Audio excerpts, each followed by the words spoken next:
Hello and welcome to the NSCA Québec podcast series. My name is Mike Stolberg and I'm the current director of the Quebec chapter of the NSCA. Today I had the pleasure to interview Cory Kennedy, Chicago Cubs minor league head of strength and conditioning and performance science. We spoke about his transition from Olympic to professional sport, the implementation of technology within a professional setting, as well as the collaborative work that they're doing at the Chicago Cubs that involves both the coaching, strength and conditioning, the performance science staff, and how that all comes together. I had a great time talking with Cory and reconnecting with him, and I hope you'll enjoy the chat as well. Again, just a quick shout out to Cory. He's the one who opened the door for me into the high performance world when I started working at the INS. So forever grateful to him for that. So thanks, Cory. Enjoy our talk. Hi, Cory. Thanks for joining us today. Thanks for accepting the invitation to talk to us on the NSCA Quebec podcast.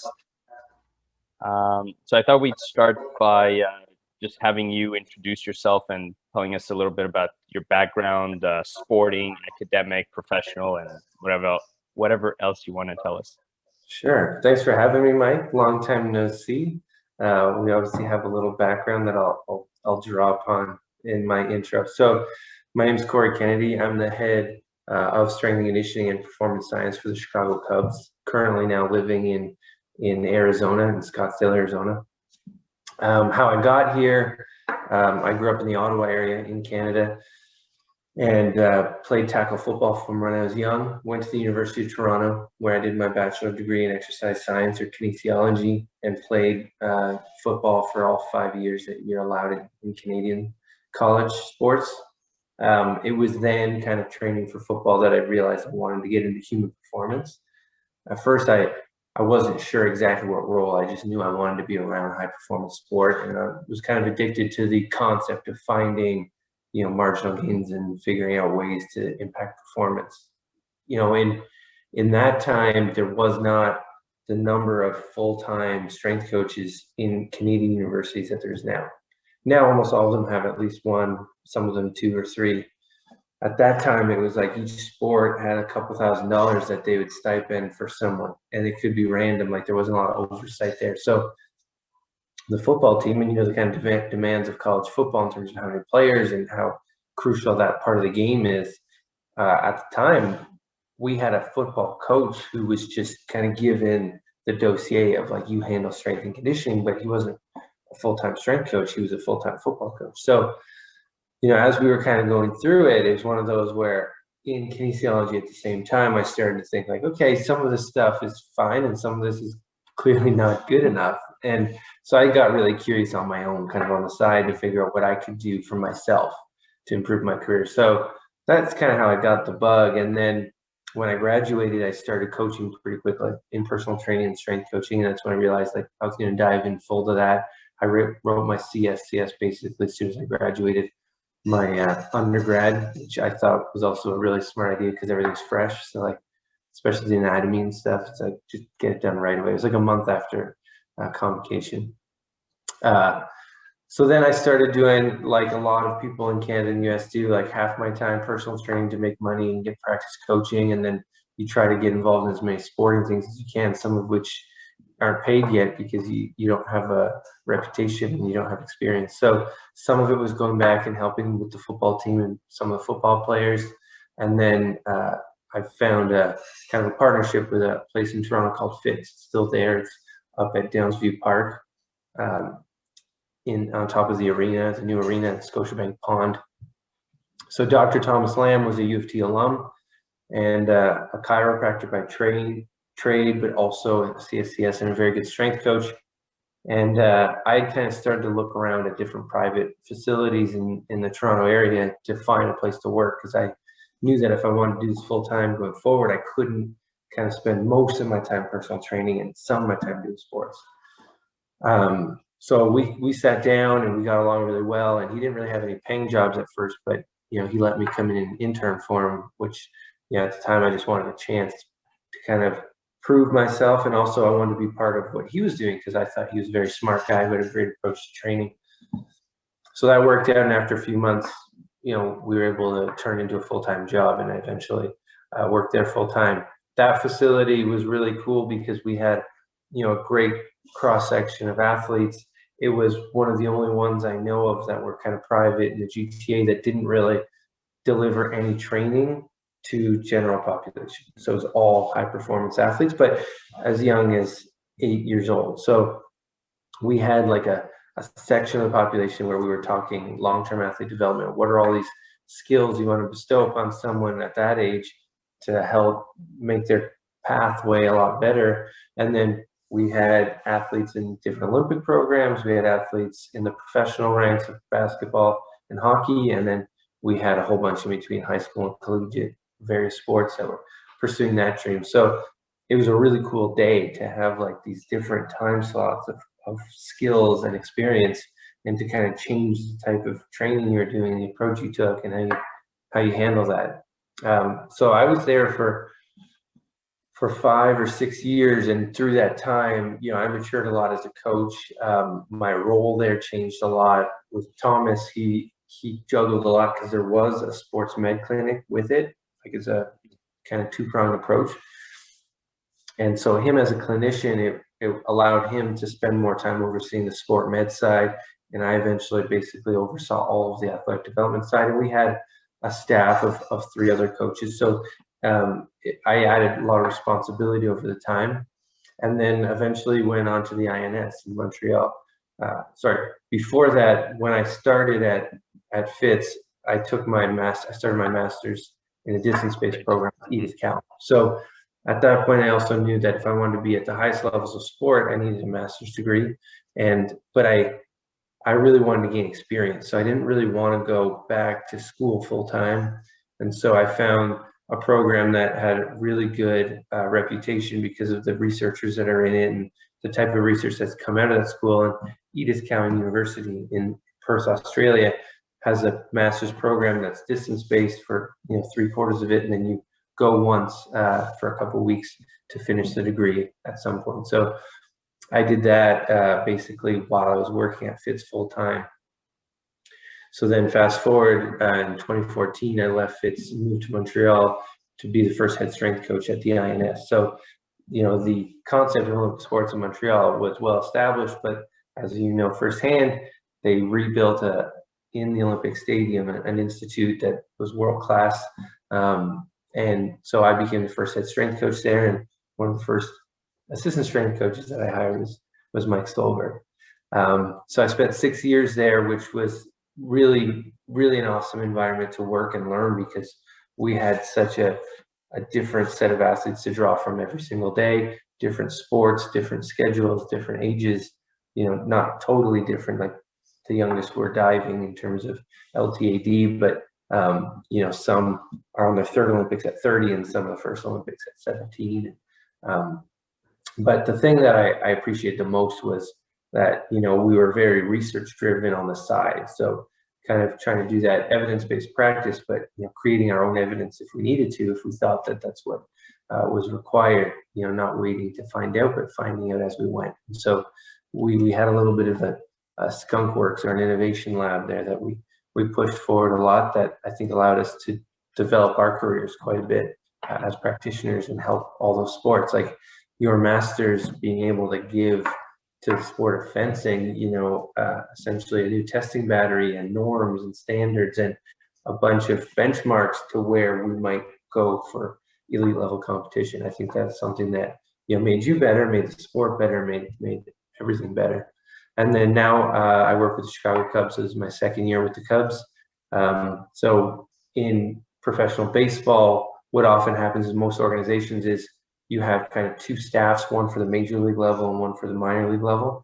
Baseball is one of the only sports, especially in the Big 4 professional sports, where you have a very legitimate farm system that's under your control. So we have 180 minor league players, which is quite a lot. So we have 6 different levels right now that are operating beside, the Cubs at the major league level at Wrigley Field. So that's something where I think if you're not a huge fan of baseball or in baseball, not very many people understand the depth to which that exists. Because football, there's zero farm system. Hockey, you have one team, your AHL team, and that's kind of you don't tend to invest a lot in it usually. They haven't in the past. It's kind of a attach on, but most of your players are going to be with your NHL team most of the year. And then basketball has the G League now, which again, it's kind of pseudo players just playing for their own chance, and you place some players in there, but it's not very much a direct line that team is calling players up and down all the time. So it's really interesting to have such a massive player development system. So I oversee the strength and conditioning and performance science side of player development, which is all those levels. And there's the staff that I oversee is 9 strength coaches. So it's really interesting because now that the season has started, I now have coaches in all these different cities running their own teams somewhere. So a lot of coordination going on to make sure everyone's doing a great job and that we're doing things similarly with the same vision, despite now, one guy being in Knoxville, Tennessee, another in South Bend, Indiana, 2 coaches in Boca Chica, Dominican Republic. We have our headquarters is here essentially in Mesa. So that's kind of where I'm at now and the journey to get here. That's awesome. That's awesome. That there's I think just like a ton to unpack just in in that one answer about your background. So awesome, but that's cool. So speaking of you transitioning from the INS to the Cubs, so essentially you went from a government-funded sport institute to a professionally funded, to a privately funded professional team. Can you first tell us about sort of what led you to make the switch? Because I mean, both are basically the height of their respective kind of sports, but still very different. And also, can you tell us about the sort of maybe the mindset shift that is required to go from Olympic sport into a professional sport? Yeah, so there's a couple. So first I'll unpack how I got here and how I did this. So Adam Beard was hired as a high performance director of high performance for the Cubs in 2019. And that's a role that didn't exist very much in baseball. There's a few more now, but there wasn't really any then. Previously he was with the Cleveland Browns, and before that in Welsh rugby. And when he was with the Browns, we had met at a conference or two and started a relationship, just exchanging ideas and talking on best practice and where the industry is going and coaching was going and things like that. So when he eventually went to the Chicago Cubs, he one day called me and said, "Hey, I'd love it if you came and join my team and work for me at the Cubs. And if you want to talk about some of the difference between public and private, that's one right away where we in private can now literally just reach out and grab someone and say, I want to hire you." So he called me and said, "I want you on my team." Now I still interviewed and all those things, and there's other stakeholders in the building that have to make sure to check off on the idea, but you don't have to do certain like public searches where it's like, I have to do this posting for X number of weeks. If you think about the INS, we had an external company that would oversee the CVs, for example. So I could potentially say, "Hey, this guy, we know this guy, he's good. That's just part of a recommendation, but still they're filtering for all the requirements we put on a job posting, which that doesn't need to happen here. If I see a young coach that I think would be amazing and I have an opening, I can just call that coach and offer them the job.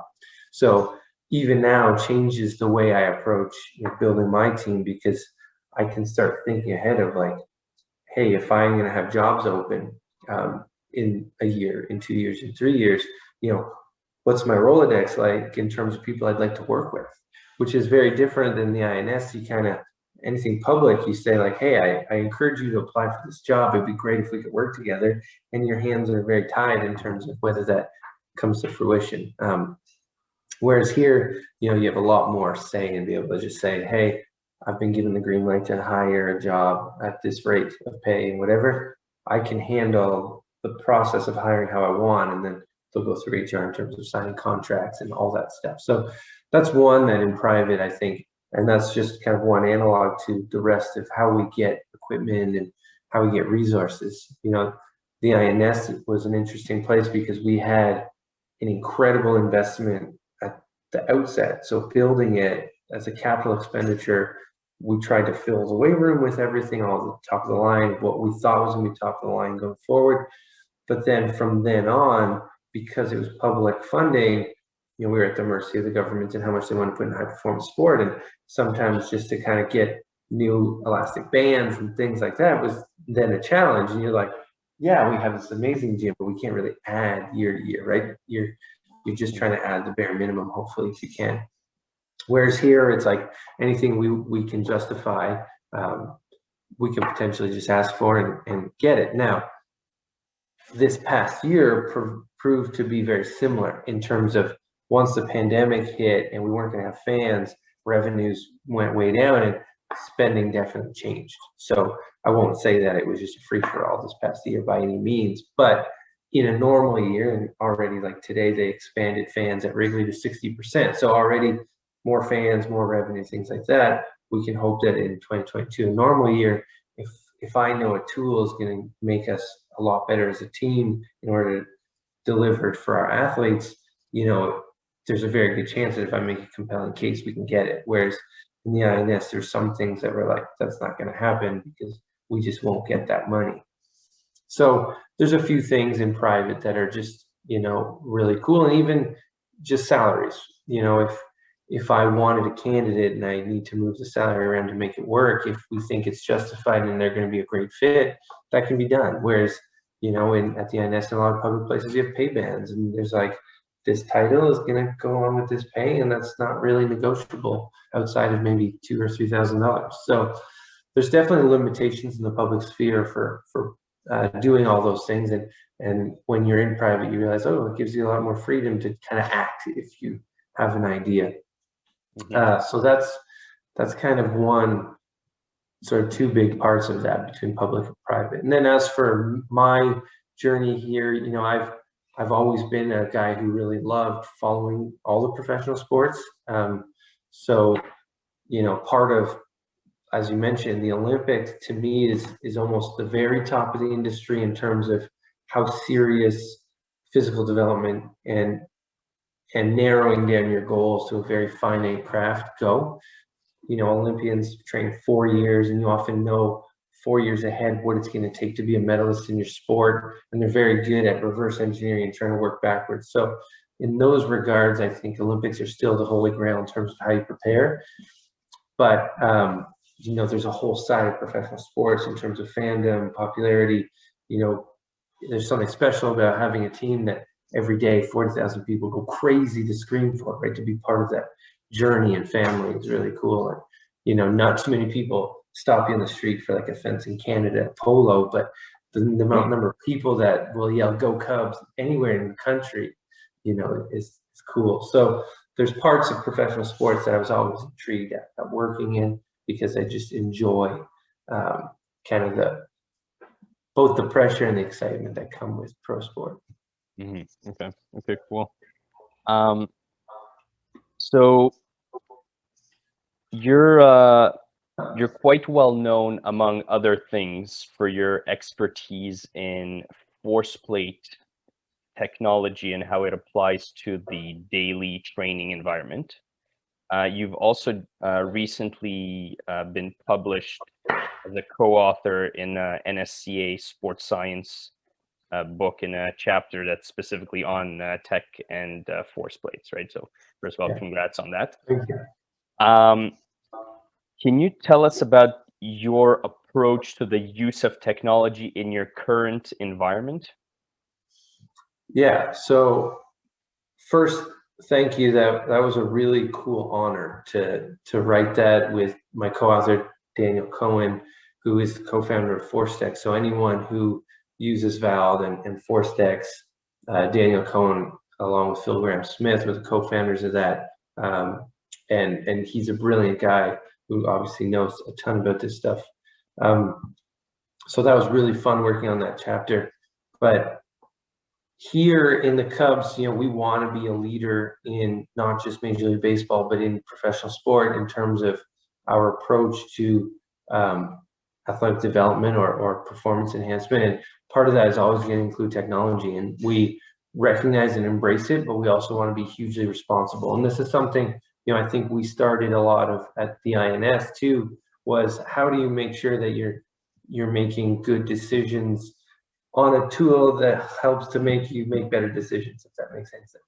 So the first thing we do is we'll kind of, when we look at a tool and in private business, we get a lot of people reach out saying, hey, you want to buy this, you want to buy that, you want to buy this. A lot of vendors will reach out and I'll go, how do they get my email? You know, how do they get my number? But it's out there. So a lot of people know that pro sports will spend money. So you get a lot of people asking. So our first kind of goal is to either check the literature or check our network for people who've used it or sports that have used it and see, is this actually what they're selling it as, or is it not as good? And first, that can kind of be the first pass filter of whether it seems like it's an appropriate tool. And then the second thing is the concept of pilot testing. And, you know, I keep saying we did this at the INS, but to me, pilot testing always takes like 3 stages. Number one, you test the reliability of your tool. You know, when you measure it day to day or rep to rep, does it stay within certain boundaries? And, you know, our strategy for that was always test the staff. And we do the same thing here. You know, there's enough staff between baseball staff, strength coaches, athletic trainers and stuff that you can get a dozen, 20 people within a week where you say, okay, I need you to do this test. And you really run the numbers on reliability and error of measurement, things like that. So then you have reliability. The first pass filter was kind of your validity pass. It's not a true validity measure, but you're kind of asking someone, does this actually make sense to measure what we want in the sport? Then the next step of piloting is to kind of see how the workflow goes and if you can repeatedly use it without it ruining your day. And force plates is a good one because a lot of people, I've been fortunate to speak at a number of conferences on it, and it's become like the kind of side niche a little bit just because we were an early adopter of using it a lot. And most times people just see it as a hurdle of like the logistics of getting people on force plates and stuff. And so with any tool, you kind of have to pick a small group, and we try to go, okay, if I were to use this as much as I can, what does that look like? And you figure out all the hurdles and roadblocks of like getting the data repeatedly, or like day to day. You're like, oh man, when I do this, it actually makes it so much slower. Or, you know, the second time out, this was good, but I couldn't get this to happen. And that kind of tells you what the daily usage is going to be like. Because any tool, you want to know that you can really deliver with it. If you're going to tell the coach and the management and whatever to buy this tool and what it can do for you, you don't want to get stuck after 3 weeks and go, I can't get you the data. It just takes me too long, you know, or I can't make a decision because it's going to take a year's worth of data. So you have to kind of pilot it in a small group. And that's where, you know, our structure becomes really helpful for that, because we really do have these layers of, you know, the major league guys, the AAA guys who are essentially major league guys going up and down, and then goes all the way down to like your youngest guys at 17, 18 years old who might be 5 years away from making the major leagues. You have a little bit more leeway to kind of test and tinker with them. Whereas if you break it out the first day in major league camp and it's not working, it's just not a good look. Right? You're, oh, hold on, guys, I got to figure out how to use my laptop. Like that, it wouldn't fly. So you got to really make sure you know how to use it, it's ready and it works, and you can, you know, deliver before you bring it out under the lights, as they say. So those are kind of the levels. And with that piloting, that's where you kind of retest the validity internally. So one of the things, like we're currently trying to develop a new test, for example, on a force frame. So testing a specific way of producing force. I'll say, I'm not going to give away our state secrets just yet, but there's a certain characteristic in baseball that we're trying to hopefully gather intel on with this test. So the first thing we did is, once we figured out the test, figured the setup, did the reliability within some staff members, then we start to test players, and then we will poll baseball coaches on what they expect to see from those players, right? is this guy good at the thing we think we're measuring? Is that guy good? Is that guy bad?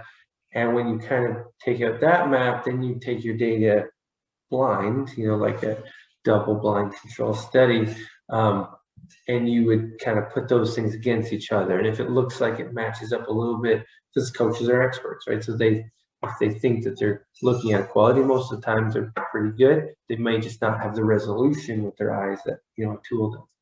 And so then we kind of see, does it seem like we're onto something, or are we kind of totally flipped the game? If we flip the game, then it may not be doing what we thought it was doing. Time for a new test. And so it looks like we're onto something. Then you go, okay, now we expand the player pool to get a large data set. And that's when you hopefully bring it to multiple levels. So that's the long answer of how we incorporate tech into our environment. Mm-hmm. And this this incorporation of the coaching staff in terms of, I mean, I guess we could maybe call it like face validity. Like, is it actually right? Like, what is what the coach kind of recognizing as a good performance? Are we able to recreate it using technology? Is that approach something that's novel that you guys have just started using, or is this something that the team has kind of been using for a while now in order to to bring together the coaching and the performance staff?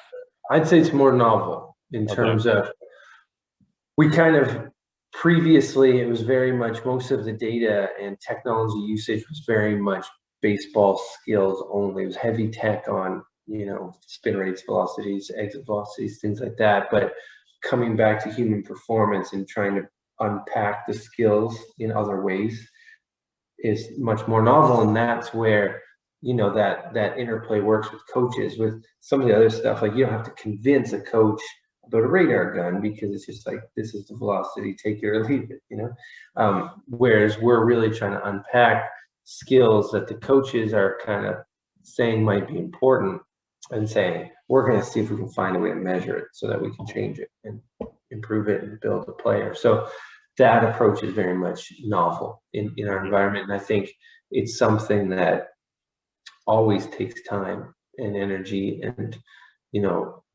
the right amounts of communication to work, because, a coach will always see it from their perspective and with all of their experience and what they've seen. And then we're trying to fit what we know about whatever the tool is, number of newtons or watts or distance or time or speed. And then we always like to think that hey, this seems like it makes sense logically of what it could apply to, but it's still like they know the skill. So I think always marrying it is never perfect.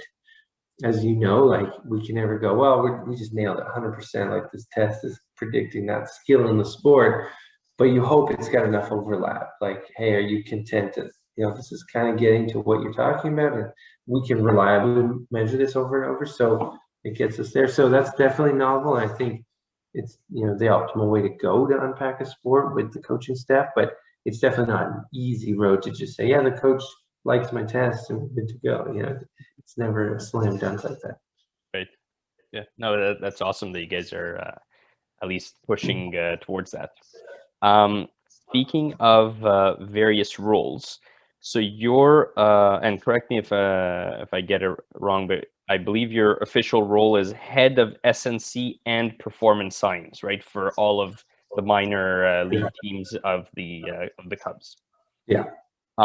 So just in your title, you kind of have that element of the strength and conditioning coach and performance science, or we could probably say sports science, kind of is a general term in that.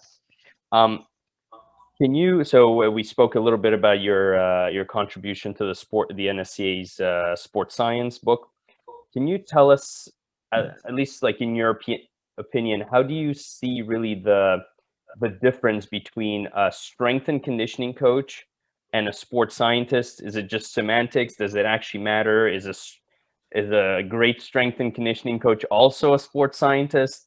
Should all sports scientists have S&C background? How do you kind of see those two elements? Because at the end of the day, according at least to your title, you're kind of overseeing both of those elements.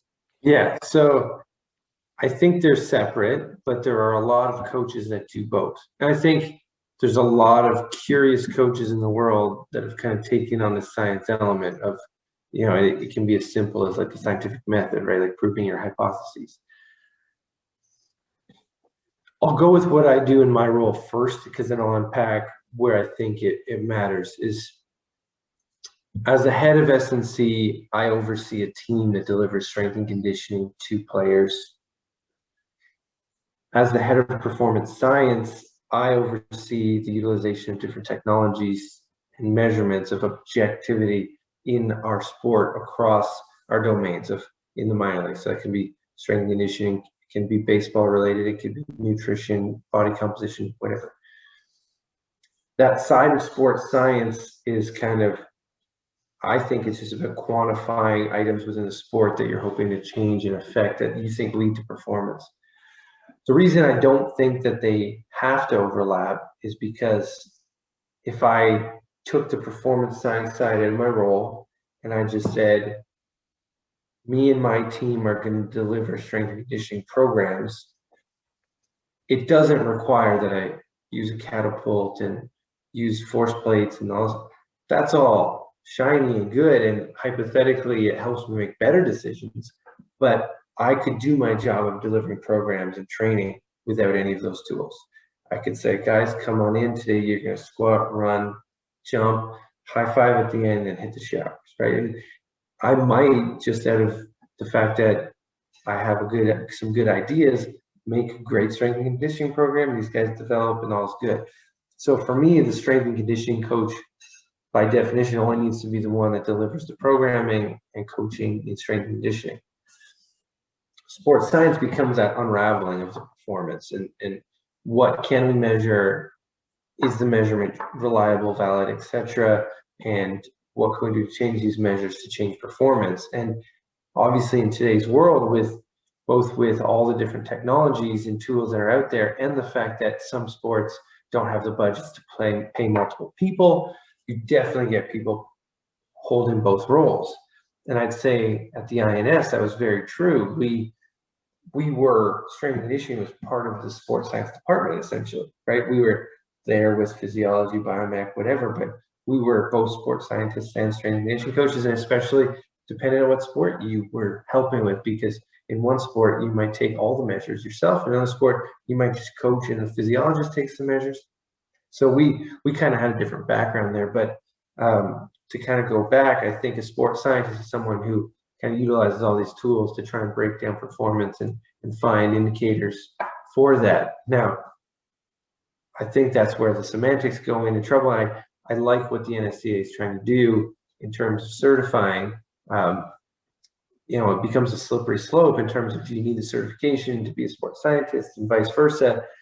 And I think that's obviously going to be hard because anyone who's answering these questions is a sports scientist, but at least it allows someone to say, hey, I'm hiring, this person has gone through the text and the course material, they understand all the tools that are out there and how they'd be approached to improve performance. So I'm confident this person has that side of their mind that they're thinking about. There are some sports where a sports scientist doesn't really interact with athletes at all, and I think that it's okay. It's probably not ideal, because I think there's a perspective you lack around, you know, realistic and affecting the performance and whether these things plug in and making, like, even right now in my role, we have a very strong R&D department at the Cubs that oversee a lot of things on the baseball side. In baseball, there's a ton of data and technology in a lot of their performance. We'll interface on like some of our high performance data to them and their baseball data to try and make sure we're constantly unpacking performance. And sometimes they'll make these kind of hypotheses around the interaction of the data that just don't make sense. But they're literally just analysts looking at this value and this value seem to be linking up. What do you think? And they'll be like, that doesn't make sense, because if you think about the value, like, how could that happen? But that's just, you know, part of an analyst just looking at the data, which is, there's a time and a place for it. And I think it's a very important tool. And that's where I hypothetically become that filter to say, no, that makes sense, but that doesn't, that we'll leave that one in. So I think that's where these kind of two things go. And we're hoping that our sports or performance science department evolves to be also separate. Like me wearing both hats is also not necessarily ideal all the time either, because you can only do so much in one day. So one of our strength coaches, for example, this year we molded his title to be half strength coach, half performance scientist. That's Dr. John Abbott. And he has a great mind for this kind of stuff. So I can work with him and put him on some of these projects. And that's hopefully taking some of the time away from coaching and going to there. But in an ideal world, you have a staff full-time dedicated to performance science questions, and you have a staff dedicated to coaching. And then, somewhere along the line, someone's making sure that the talk and the work together goes well. So right now, that's me overseeing that. But over time, I won't be the only sports scientist, hopefully, in the company. Mm-hmm. And so from those last couple of words, do you now, I mean, because obviously you've come up as a strength and conditioning coach, do you now see yourself, regardless of what your official title is, do you see yourself as more of a sports scientist, or you tend, the decision making that you do for the most part day to day tends to be more as that sports scientist or performance scientist rather than even a head S&C coach? Definitely. I maybe not more, but at least close to equal amounts. I definitely don't coach hands-on near as much as I do. I still coach every day, but I will, defer to my other staff for a lot of that at times. And I will go and do things to unplug that sports science side of things and zoom out, because to me that side of it, is either me or it can become someone else, but it's so important to dictating whether we're on target with our strength and conditioning and unpacking the performance. In this one, just like we talked about the Olympics, we're now mapping guys out for 4 to 6 years to the major league level, not to even say them through their major league career. So, the high school draft is at 18 and 19 years old, but you can also draft collegiate players, and then you can sign, internationals at 16 and 17 years old. So the average guy is going to make his debut around 23 years old at the major league level. So we're talking anywhere from 2 to 6 years of development before they get there.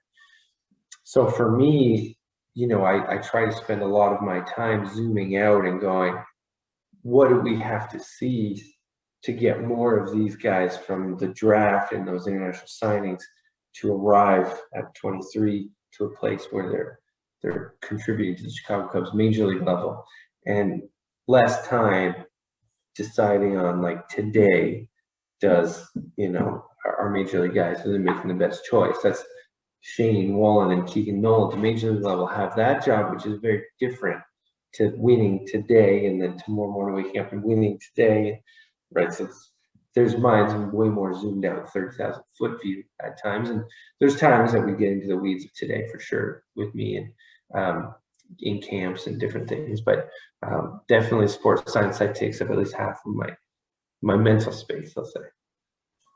Well, awesome. That was really interesting. Thanks for giving us like a bit of a lens into how you guys do things. So you told us about your background and kind of your journey to get you to where you currently are. Obviously, that's I mean that you've been probably over a decade in this industry.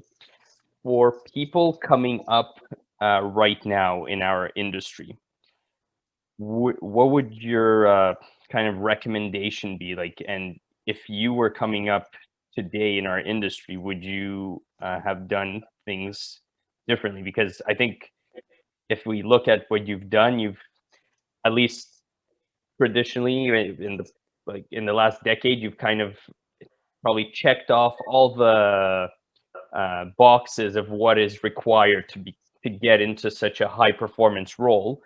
But nowadays, do you think things are changing? Should people, like right now in their undergrad that are studying kin, should they, what kind of roadmap should they have in mind if they want to achieve, roles like yours right now in high performance? Yeah, I think the first one is always going to come down to passion.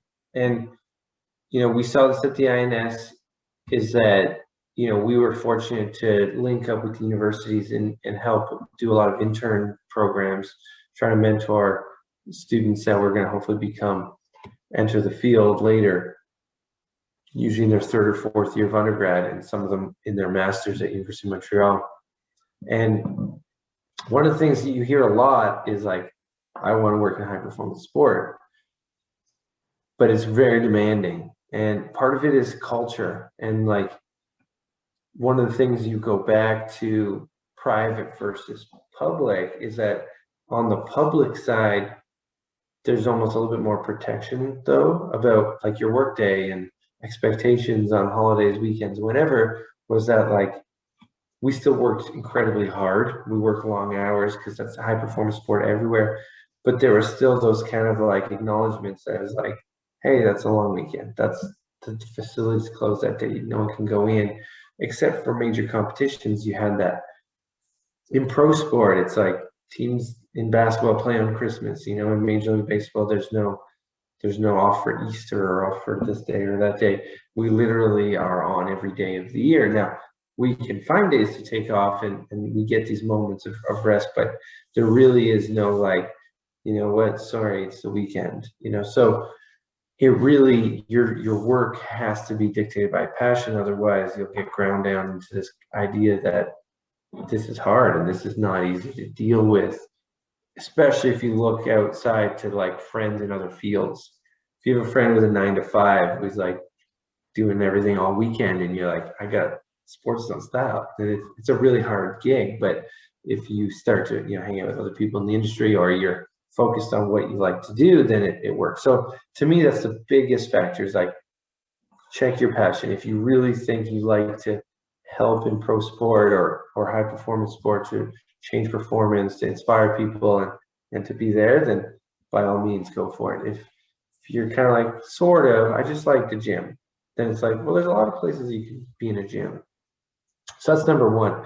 Number two, I would say a graduate degree is absolutely necessary. Now that in my role here and in my role at the INS, we're really rarely going to hire without a graduate degree. And part of that is because I do think there's a whole different way of thinking that comes out of that than your undergrad. Your undergrad is very much checking boxes. The courses you take are 90% prescribed. You have one a year that you take that's an elective, and even then you may not care for the first 3 years of your career what that was. Might be a novelty, might just because it was easy, whatever. And it's really about passing your undergrad. When you get to a master's, you start to unpack the whole scientific method and proving hypotheses, and you either do an experiment yourself or you do enough reviews that you understand experimentation and like change, right? Understanding cause and effect, or at least correlation of things. And to me, that's such a crucial part of unpacking performance that, I wouldn't hire too many undergrads unless I think they're special in other ways. So I think a master's in high performance, and it could be a few different places, but just going to grad school, I think, does a lot for how you think. A PhD to me is not necessary, but is still valued, again, because PhD will get you to a specialty and really diving deep on a topic, and that probably will mean that you dive deep on a lot of topics, which is good. But so a PhD becomes that optional, like, hey, I won't hire just because you have one, but if you have one, that's great. And then you probably know the research pretty well and things like that. Then the other thing is really understanding kind of where you can have impact, and collecting enough experiences that you want to be part of that world. And that's one thing that I wish I had a mentor in undergrad that I could have started then. Not that I'm not happy with where I am right now, or that the path didn't go okay, but I look at now what we did at the INS and getting people in undergrad to get an experience of 12 weeks, 16 weeks, with us at least a couple times a week to experience high performance sport. You know, I only learned in my undergrad that I wanted to do it, and I had to leave to kind of open my eyes to what was out there. And even now, the University of Toronto's exercise science program is also expanded with a lot more performance science type of profs and faculty. So even now there'd be more mentors there, which is great for the undergrads, but there wasn't as much performance talk when I was there. So I would say I would recommend that someone try to gather their experiences as much as they can, even if, you know, I understand financial constraints that you can't necessarily give away a whole summer of interning for free, but can you find a place where you can go once a week that, you know, you can provide value, you can understand what goes into it, so that you know when you finally get out of that, that I know what direction I want to go. Because a lot of people will come in and say, I want to be in sport, but I don't know exactly what I want to do. And that's where I think having that clarity really helps. I was lucky that in those first couple of years out of undergrad, I had a lot of clarity of what I thought it would take. And so when you say, you know, kind of check all the boxes, is at times I intentionally went for those boxes, you know, and I was fortunate that my mentor at the time, Thomas Lamb, he had similar curiosity. So, you know, before force plates were in vogue, we bought Pascos because we didn't have a huge budget to do it, but we bought Pascos and we were in Excel trying to pull out tracings, and we were like trial and erroring jumps and lifts and stuff on force plates just to understand the world of that, because we knew it was coming. So that was like good foresight. And then, you know, at the INS, we were in a place where we had the capital budgets to have force plates for daily use. And, you know, you know, because you're in that world as well, that we were one of the first to really expand like daily use.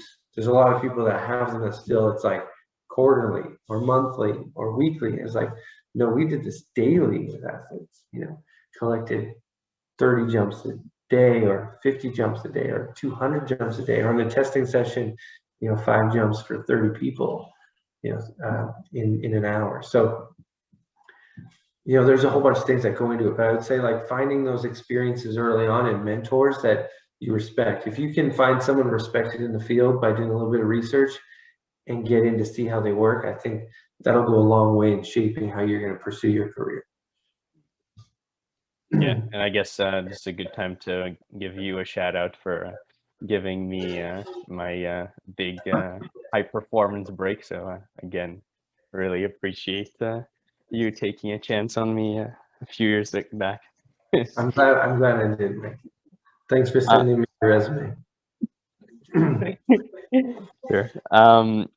So I wanted to shift gears a little bit. I know you quickly talked about culture, but I wanted to ask you about sort of the importance of culture in an organization.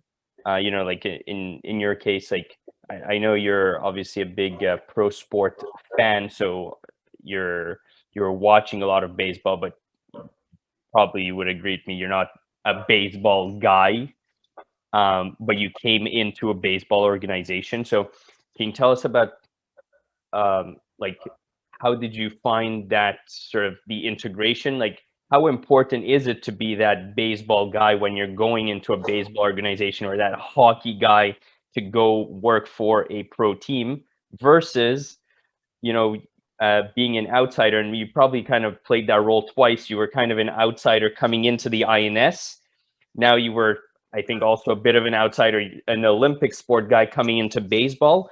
So what is the maybe balance there between like knowing the culture and just integrating it versus coming with your own stuff and potentially trying to change it or adding stuff to it? How do you see that?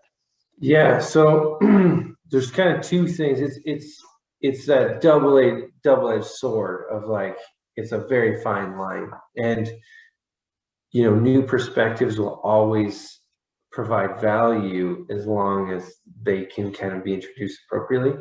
So if we go back to the INS, you know, there's a few things. There was, you know, I had a certain educational experience and this trial and error innovation side of me that I think was welcomed and was a big part of that. But I was like one of the first Anglophones to kind of come in to that area. And at the INS, a big part of it was very much keeping the staff francophone. So there was a lot of pushback on that at first.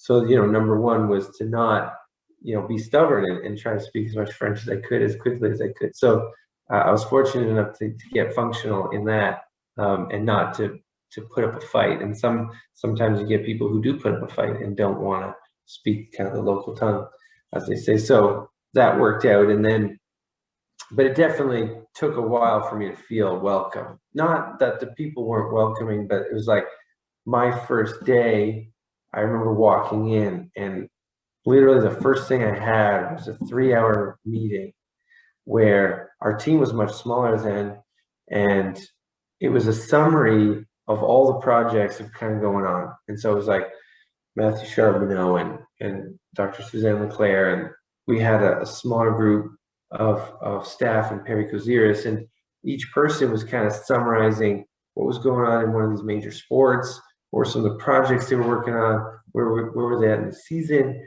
It was like the kind of full wrap-up type of debrief that they would do monthly.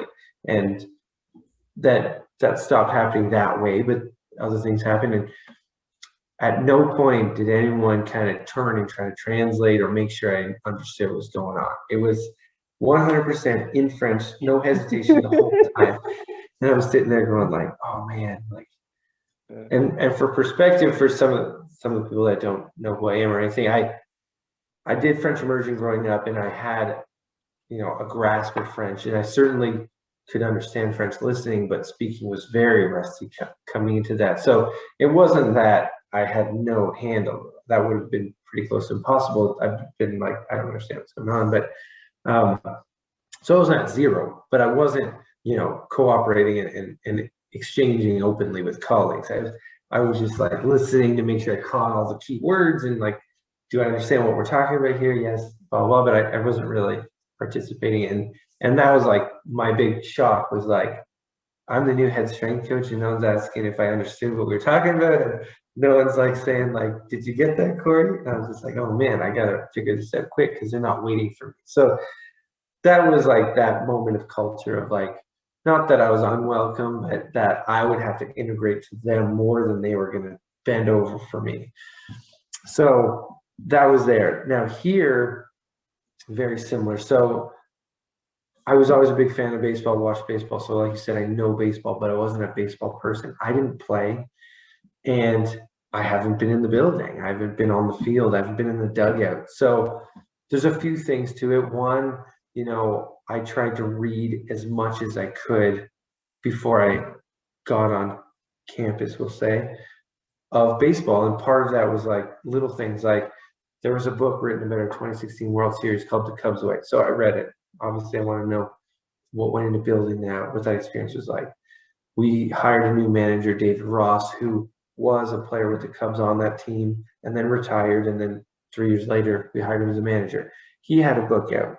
So I read his book, and, you know, I was always a fan of the movie Moneyball in the book. I had it already. So there's stuff around stats in baseball that I already got, but I found a few more baseball books, and I just like devoured them heading in there because I wanted to make sure I could talk as much baseball as I could. Then when I got there, it was really leaning on my colleagues, and like one of the strength coaches here, our longest tenured, has been here for 11 years, I think, Ryan Clausen, amazing coach and a great guy on our staff. And he is just like, he's Mr. Cub because he's been there for so long that like, he's just like part of the grain of the environment. So I had to lean on him right away and like follow him around the building. Like, where am I supposed to go next? What do I do here? He's like, well, you probably want to talk to this guy. You probably want to check in with this guy, and probably go over and check here for that and this. And it was really like, I leaned on him a lot to help me figure out the way, so that I wasn't like sitting around waiting for stuff to happen. Everyone's going like, this asshole, he's not even doing his job.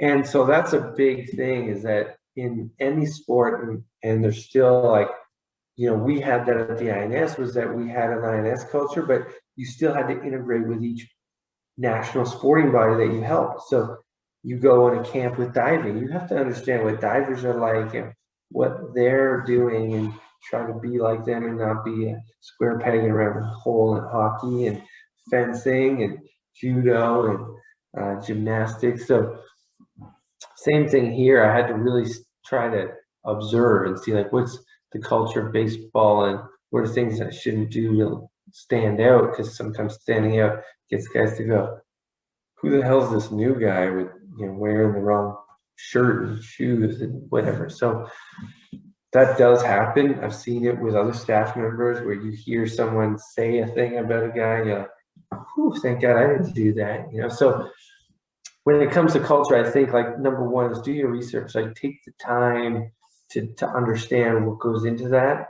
And then number two is be really observant when you get in the door, and don't be afraid to ask someone like, what should I be doing right now? Is that appropriate? And you know, some of it is even like the hours you work, right? Like at first you go like, what time do you guys all get here? What time do you guys leave? Like, who leaves first? Who leaves second? Like, no, the manager doesn't leave before that guy leaves, you know, stuff like that. People will notice at first and say something, maybe not to you at first, but to someone else. So there's a homework when you get in a new role around what's normal. And then lastly, my kind of difference, you know, I think has proved advantageous over the last year and a half, because then once that got out of the way and I became ingrained, I can say, hey, you know what's been done in this other sport, and this seems very analogous to the problem we're trying to solve in baseball. It's really not as complicated as, you know, you're imagining, like, what could we ever do? Someone does it like this, and I'll show you. And that's where the INS was such a cool, fertile ground. We had, you know, 13, 14, 15 different sports that we interacted with in different capacities.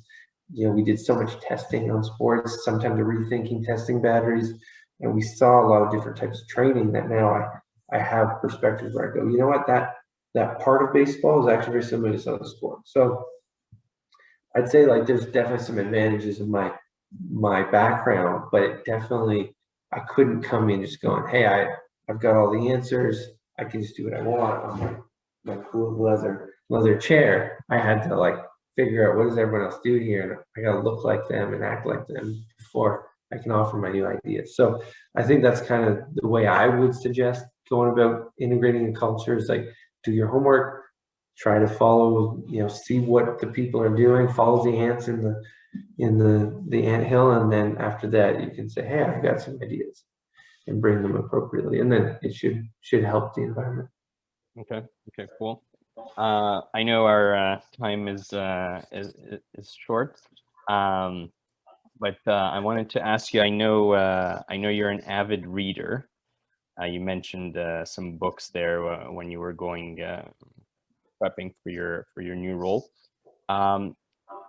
Is there anything you've read recently, or maybe a long time ago, that you could suggest to our viewers that is something that is not necessarily S&C or sports science specific, however, that you think would actually be beneficial for the S&C or and/or sports scientist, you know, and further kind of developing within their role, or even shooting for higher roles? Yeah, there's kind of a few different ways I'll go, but I'm just gonna open my Kindle because it helps jog my memory of like some of the things that I've seen. Sometimes you get put on the spot with books and you don't want to forget any.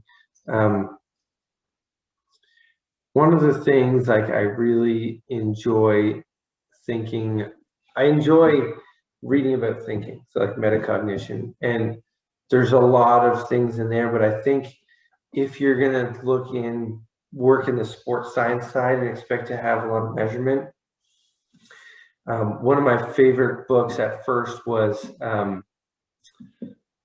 Nate Silver. What is that called? The Signal and the Noise. So it's a fairly big book, but it goes into kind of a lot of math, science, and probability kind of concepts, and he tries to bring it back to real life, you know, elections, weather, all these different ways that we calculate things, and how do we know these things. And I find that's a really helpful book to understand, you know, rates of error or variability and probabilities, and not having black and white thinking of like, is this right or is this wrong, but where are our margins and how are we going? So Nate Silver's Signal to Noise was a really big one for me. If you plan on getting to the quantitative side of measuring things, a friend of mine who is in our field, so it's kind of a quasi book, his name's Jesse Wright. He just put out a book literally a couple of weeks ago called The Intent is to Grow. The Intent is to Grow. And that book, to me, reading it was like such a cool concept, because I feel like if it's been done before, not very often.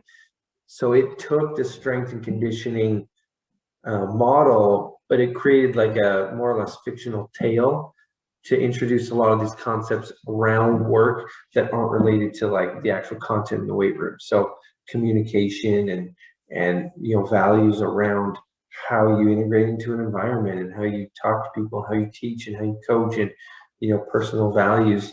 It reminded me a lot of the 5 People You Meet in Heaven by Mitch Albom, in terms of like, he staged it as like, I'll kind of give away the plot a little bit, but a young strength coach gets a grad assistant job at a large college, and early on he meets these different people at the university, and each one kind of teaches him a lesson around values and the different things that'll go into being a successful career person. So each one gives kind of a concept and teaches a lesson.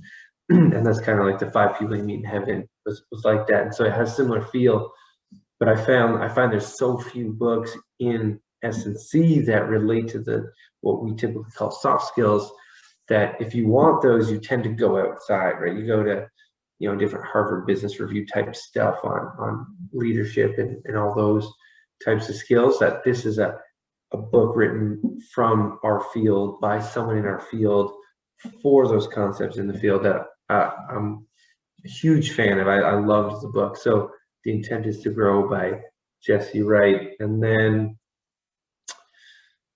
let's see, that's 2. I don't know.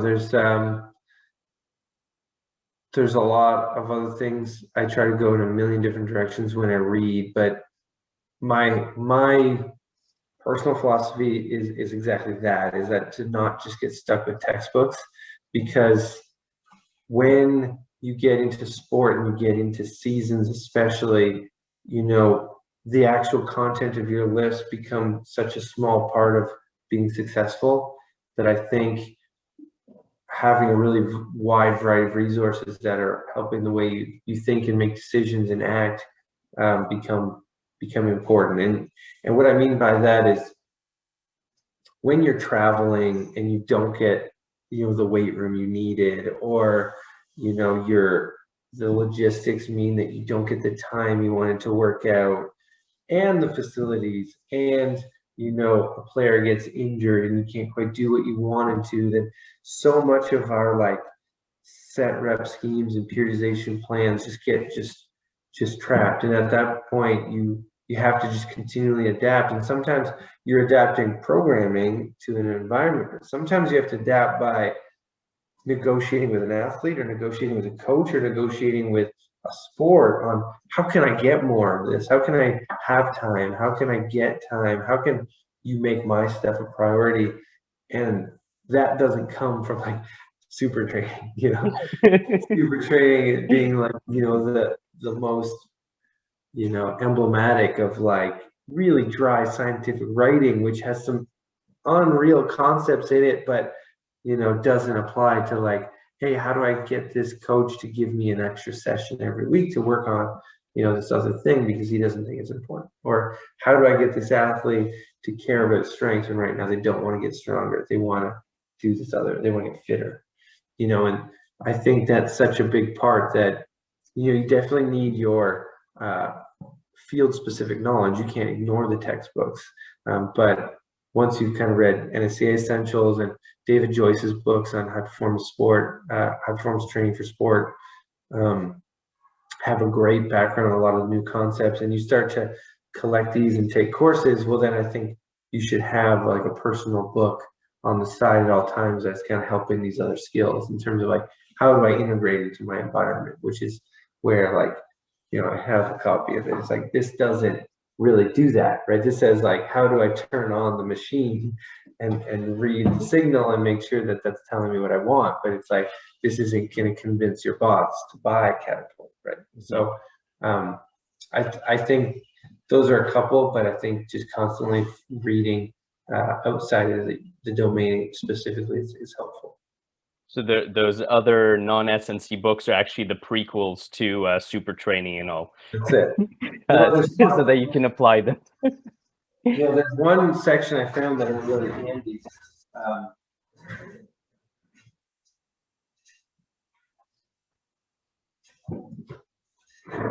Harvard Business Review had put out all these like little books.